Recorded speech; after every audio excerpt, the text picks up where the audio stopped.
What's up, YouTube?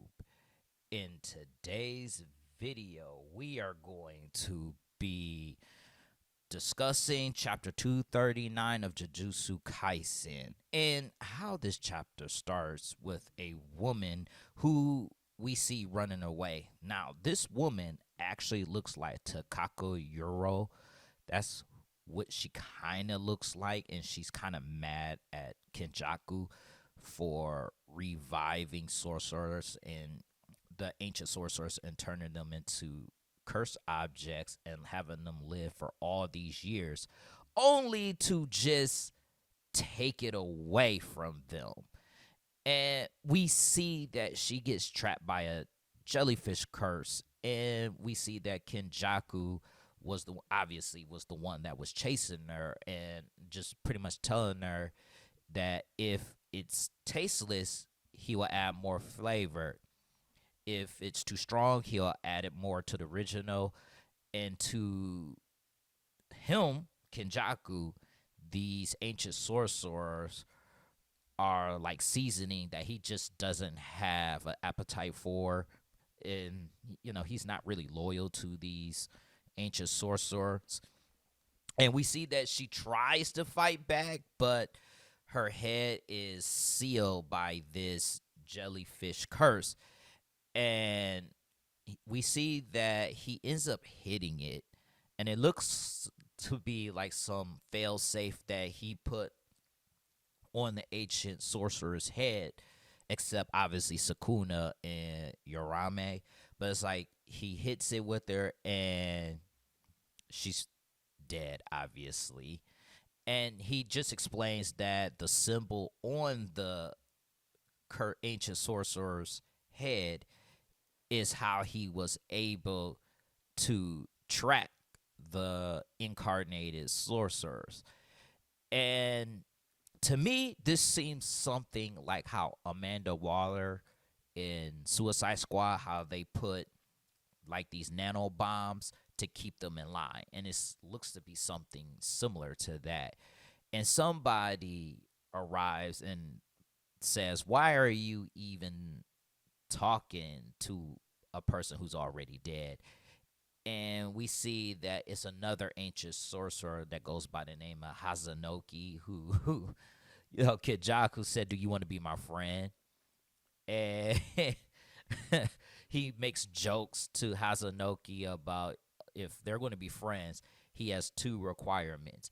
They can't be boring and they have to be equal, which obviously Hazanoki wasn't feeling because he said he had enough of long-haired sorcerers, which, remember, Hazanoki was working for Reggie in the Culling games at one point.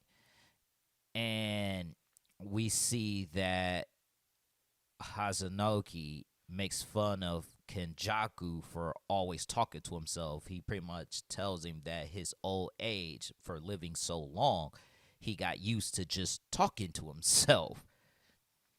And as they're getting ready to fight, before they fight, actually, Kenjaku just tells Hazanoki to hold on, and they end up watching the fight between Gojo and Sakuna. So this gives us some timeline of when this is happening. And it's happening during chapter 230, I want to say 5 is when this is happening, because Kenjaku realized that Sakuna evolved his curse technique and said that Sakuna has a good looking face, because Sakuna's obviously happy that he defeated Gojo. We all know that.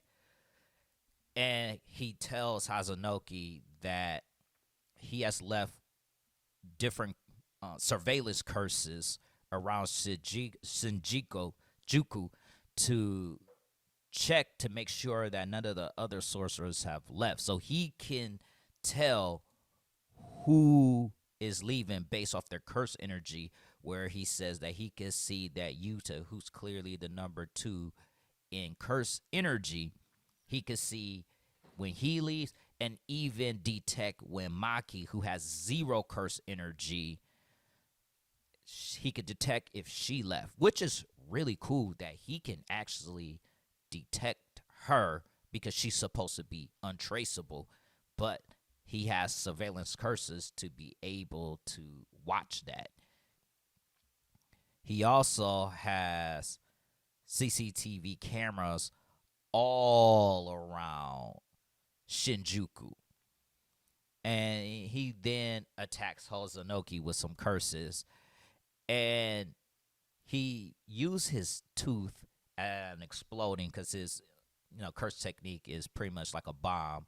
So he pulls out his tooth, which is actually quite disgusting, and throws it. Kind of doesn't work. He pulls out his eye, another disgusting thing that he could pull out his eye and throw it as a bomb. But Kenjaku overwhelms him with numbers.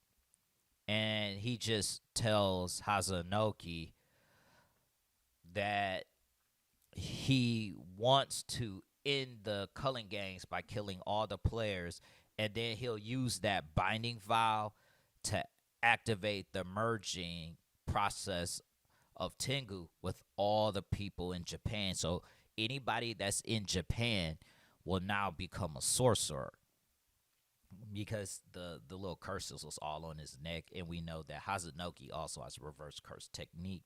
Just throw in that little fun fact. So after he, kills Hazanoki, Hazanoki, after Hazanoki, pretty much gets killed, he attacks Takaba. I think that's the character's name, Takaba. I think that's how you pronounce his name.